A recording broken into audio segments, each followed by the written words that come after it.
dia dianggap sebagai musuh, dia dilempar dengan batu, dia dilempar dengan kayu, dia dilempar dengan tulang onta.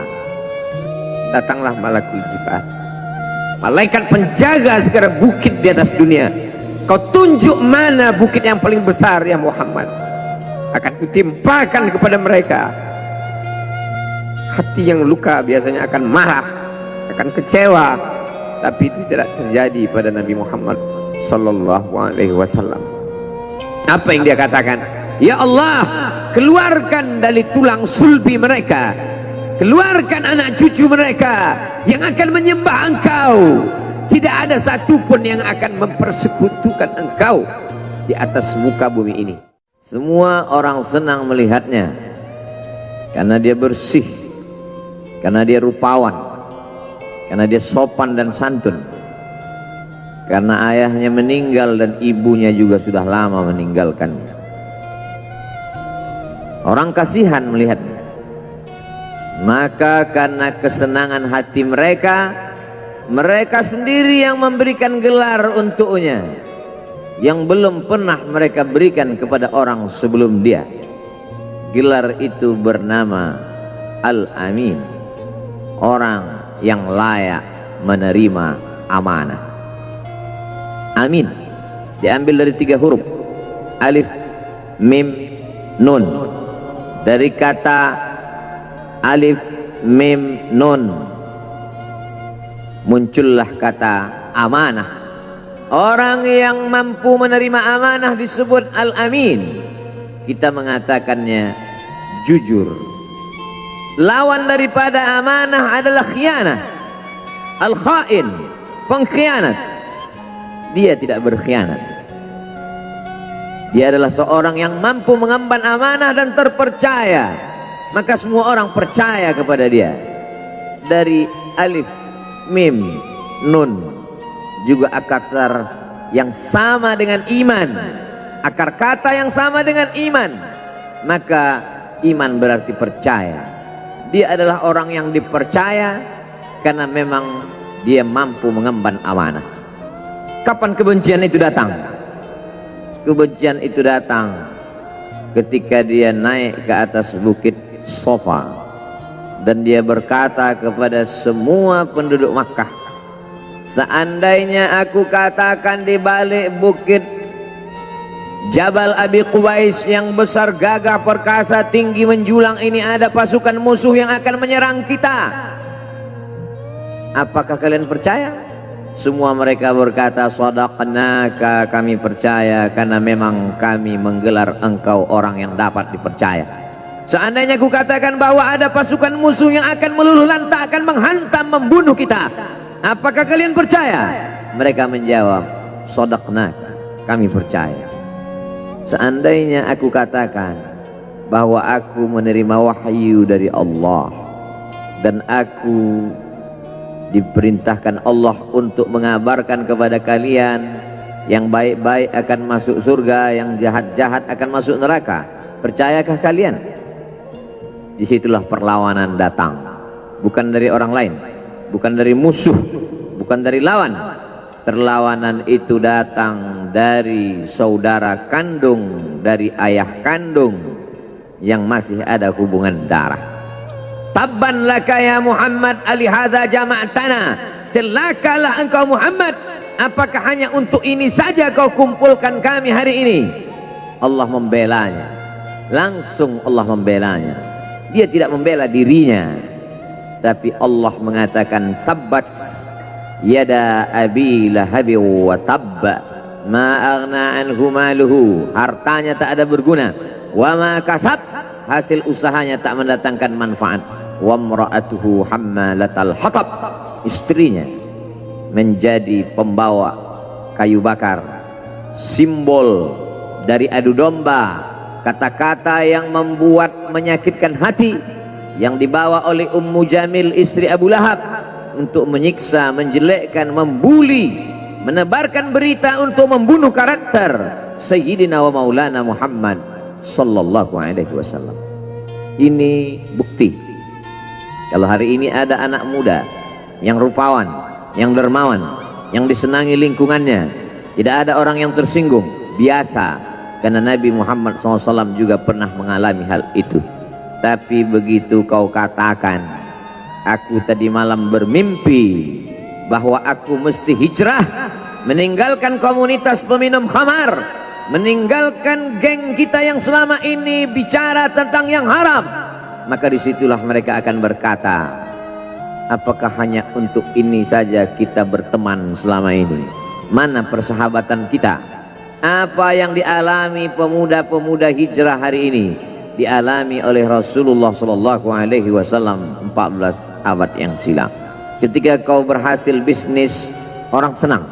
Ketika kau berhasil membina rumah tangga, tidak ada orang yang tersakiti. Ketika anakmu lucu-lucu dan kau berada di tengah mereka, tidak terusik kepentingan mereka, tidak terganggu ekonomi mereka, engkau adalah sahabat, engkau adalah teman setia.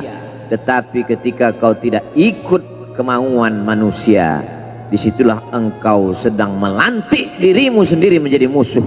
Maka Allah kuatkan hatimu. Wa in tuti aktsara man fil ardi, kalau kau ikut kebanyakan orang di atas muka bumi, yudilluka an sabilillah, mereka hanya akan menyesatkan engkau dari jalan Allah Subhanahu wa taala. Tapi api itu tidak pernah padam. Kalau dia padam, maka berakhirlah dakwah Islam.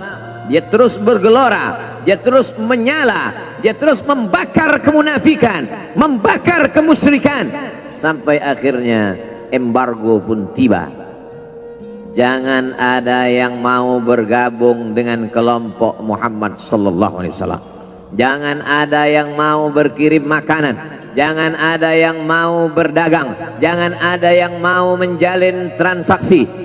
Mereka ingin membunuh secara perlahan-lahan.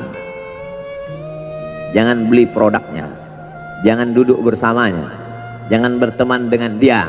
Kenapa kamu mau berfoto dengan dia? Kenapa kamu mau bergambar dengan dia? Kenapa kamu masih mau mendengar ceramah dia? Adakah orang yang mengalami hal itu hari ini? Adakah ketakutan-ketakutan dari hamba Allah yang mengatakan Allahu Akbar, Allah Maha Besar, tapi takut ditinggalkan kawan, cemas ditinggalkan sahabat? Maka itu pernah terjadi pada kelompok Sayyidina wa Maulana Muhammad sallallahu alaihi wasallam. Kalau pembunuhan karakter tidak berhasil, maka ada yang lebih dahsyat daripada itu. Mereka tawarkan dunia beserta isinya. Wallahi, demi Allah wahai paman, demi Allah wahai Abu Talib, law wada'u syamsa fi yamini wal qamara fi yasari, andai mereka letakkan matahari di tangan kananku, bulan di tangan kiriku, ala an atruka hadzal amr, supaya aku tinggalkan dakwah ini, aku tidak akan meninggalkannya. Bujuk rayu mulai tiba. Itu terjadi pada diri Nabi Muhammad sallallahu alaihi wasallam. Kalau kau tidak mempan dimusuhi, kalau kau tidak mempan dirangkul, kau akan dipukul. Kalau kau tidak mempan dipukul, kau akan dirangkul. Berbagai macam cara, dari mulai yang paling keras sampai yang paling lembut, dari mulai yang paling lembut sampai yang paling keras, sampai akhirnya tempat bergantung itu hilang, lenyap, musnah. Ada dua tempat bergantung, saudara kandung ayah Abu Talib. Mereka tidak mengusiknya karena dia keponakan Abu Talib. Abu Talib anak Abdul Muttalib, Abdul Muttalib anak Hashim, Hashim anak Abdi Manaf, Abdi Manaf anak Qusay, Qusaylah pendiri Darun Nadwah. Mereka keturunan darah mulia dari Adnan. Adnan menerima tetesan darah dari Ismail. Ismail anak kandung Ibrahim alaihissalam. Jangan ganggu dia, karena dia keponakan Abu Talib. Masih ada backing, tapi Allah ingin agar hati itu tidak bergantung kepada manusia. Dia buat Abu Talib meninggal dunia, masih ada lagi tempat bergantung. Dia yang dulu ketika kedinginan datang, dia yang menyelimuti. Yang dulu ketika ketakutan datang, dia yang menenangkan. Dia datang menemui Waraqah ibnu Naufal. Waraqah berkata, Namus, malaikat yang pernah datang kepada Ibrahim, yang pernah datang kepada Musa, yang pernah datang kepada Isa, sekarang dia datang kepada suamimu. Katakanlah, jangan takut, Jangan cemas kalau nanti sampai masanya dia akan diusir dari kampung halamannya. Aku orang pertama yang akan membelanya, karena begitu yang kutemukan dalam kitab-kitab suci yang kubaca, kata Waraqah bin Naufal. Hari itu juga tempat bergantung itu patah. Khadijah menghadap Allah subhanahu wa ta'ala. Tak lagi ada makhluk tempat bergantung, tak ada lagi ranting tempat berhinggap, tak ada lagi batang kayu tempat berpegang. Allah ingin agar engkau berserah hanya kepada Dia saja. Tidak ada makhluk. Bersandar kepada makhluk akan kecewa, bersandar pada kayu yang rindang akan tumbang, bersandar kepada benda akan binasa, bersandar kepada sahabat akan berubah menjadi musuh. Bersandarlah kepada Dia, Hayyun Maha Hidup, la yamut, Dia tak pernah mati. Bersandarlah kepada Dia, Al-Aziz yang Maha Perkasa, Al-Jabbar yang Maha Berkuasa. Itu yang diinginkan Allah dari sosok Sayyidina wa Maulana Muhammad sallallahu alaihi wasallam. Dia pergi, sengaja dia pergi berjalan kaki, karena kalau dia pergi menunggang unta, mereka sudah mengintai, dia pasti lari, dia akan pergi ke tempat yang jauh. Sengaja dia pergi berjalan kaki. Lalu kemudian dia pun sampai ke suatu tempat. Dia berharap mereka adalah orang-orang yang lembut akan yang menerimanya, tapi dia tidak diterima dengan tala'al badru alaina. Dia tidak diterima sebagai ahlan wasahlan.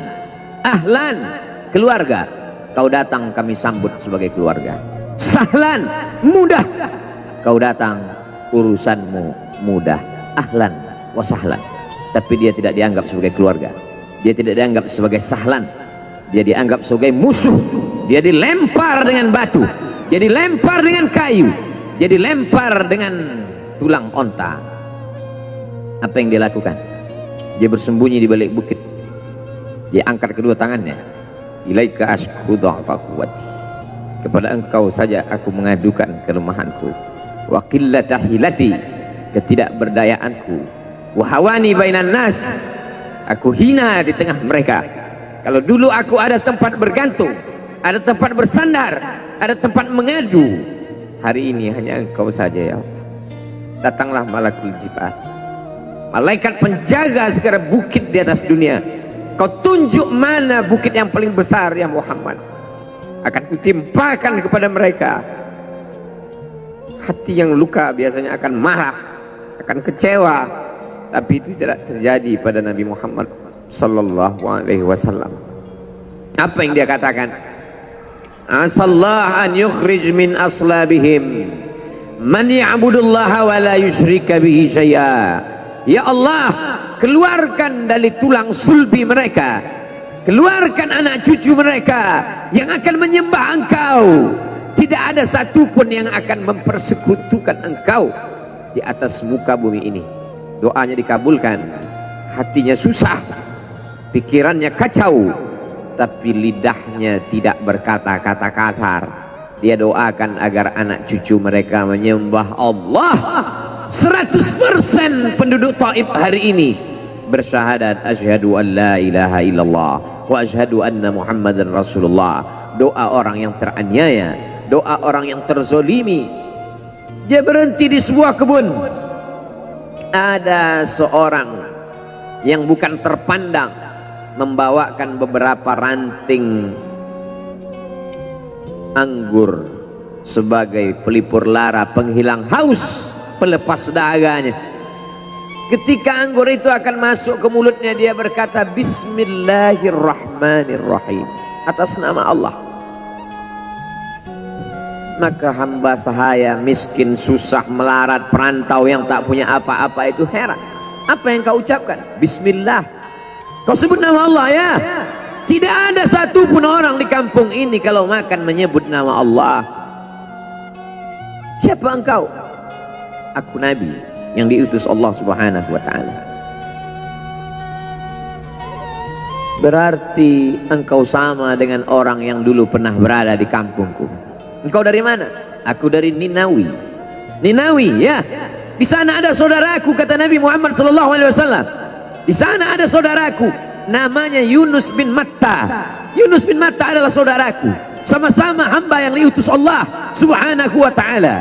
dia juga diingkari oleh kaumnya. Dia masuk ke dalam lautan, ditelan seekor ikan dalam 3 kegelapan. Gelapnya tengah malam, gelapnya lautan, gelapnya perut ikan. Dia berserah kepada Allah, la ilaha illa anta subhanaka inni kuntu minal zalimin. Begitu cara Allah mengingatkan Nabi Muhammad SAW. Apa yang kau rasakan hari ini belum ada apa-apanya dengan apa yang pernah dirasakan oleh Yunus bin Matta. Mendengar itu langsung saja Addas bersimpuh sujud mencium lutut Nabi Muhammad SAW. Dia tidak mulia, dia hamba sahaya, dia miskin, dia perantau, tapi dia sempat mencium tangan Nabi Muhammad SAW. Dia sempat menghilangkan dahaga dari leher Nabi Muhammad SAW. Pertemuan yang berkesan. Biarlah pertemuan itu sekali, tapi sampai ke lubuk hati. Untuk apa pertemuan yang berulang kali, tapi hanya sampai di tepi bibir, hanya basa-basi. Nabi SAW kembali, dia pulang. Di tengah perjalanan dia mendengar, qul, katakan, uhiya ilayya annahu istama'a nafarun minal jin. Ada sekelompok jin. Jin itu berkata, inna sami'na qur'anan ajaba. Kami mendengarkan bacaan Al-Quran ajaba, menakjubkan, ajib. Biarlah manusia menolakmu, biarlah manusia yang angkuh dan sombong itu tidak menerimamu, tapi ada satu makhluk yang mau menerimamu. Inna, kami dari kalangan jin, sami'na, mendengar, Qur'anan ajaba, bacaan Al-Quran yang mengagumkan, yahdi ila rusdi, yang membuat kami lurus berpikir benar. Betapa jin yang dikatakan makhluk jahat, tapi ketika dia mendengarkan bacaan Al-Quran tersentuh hatinya dan dia bersyahadat, anna minnal muslimun, kami ada yang muslim, wa minnal qasitun, kami ada yang kafir. Yang muslim taharrau rasyada, selalu mencari jalan kebenaran. Yang kafir kanu li jahannam hataba, mereka hanya akan menjadi santapan neraka jahanam. Dia kembali ke kota suci Makkah Al-Mukarramah seperti biasa, sampai akhirnya datanglah malaikat Jibril, membelah dadanya, mensucikan hatinya sampai layak. Lalu kemudian dia pun dibawa. Subhanalladzi asra bi'abdihi lailan, maha suci Allah yang memperjalankan hambanya pada suatu malam, minal masjidil haram ilal masjidil aqsa, dari masjidil haram ke masjidil aqsa, alladzi barakna haulah, kami berkahi sekelilingnya. Untuk apa? Linuriyahu min ayatina, kami ingin memperlihatkan kepadanya tanda-tanda kebesaran kami. Selama ini dia hanya didengar, azab kubur didengar, neraka jahanam didengar, malaikat didengar. Hari ini kami ingin memperlihatkan tanda-tanda itu kepada hamba kami. Jangan bersedih ketika kau didustakan, jangan bersedih ketika kau dibunuh karaktermu, jangan berduka cita ketika tidak ada manusia yang menerimamu, karena sesungguhnya itu hanyalah cara Allah menguatkan hatimu, karena dia ingin mengangkat derajatmu, menempatkan di tempat yang terpuji, memperlihatkanmu sesuatu yang tidak pernah dia perlihatkan kepada manusia yang lain. Dia buat hatimu hancur berkeping agar tidak lagi ada tempat makhluk dalam hatimu, yang ada hanya Allah semata. Ma fi qalbi ghairullah. Pada saat itu mentalmu sudah kuat, layaklah engkau berada di tempat yang terpuji. Kalau ada orang menyakitimu, jangan berduka. Kalau ada tetangga, sahabat, kawan baik meninggalkanmu, jangan berduka lara, karena sesungguhnya di balik itu semua, fa inna ma'al usri yusra, inna ma'al usri yusra, idza daqat 'alaika dunya faqul ya Allah. Kalau terasa sempit dunia, mengadulah kepada Allah. Idza sa'alta fas'alillah, kalau minta-mintalah kepada Allah. Wa idza sta'anta fasta'in billah, kalau minta tolong, minta tolonglah kepada Allah. Iyyaka na'budu wa iyyaka nasta'in, kepada Engkau kami menyembah, kepada Engkau kami beribadah, kepada Engkau kami bersimpuh sujud, kepada Engkau juga kami meminta pertolongan. Barakallahu li wa lakum fil Qur'anil azim, wa nafa'ani wa iyyakum bima fihi minal ayati wa dzikril hakim. wa taqabbal minni wa minkum tilawatahu innahu huwal ghafurur rahim.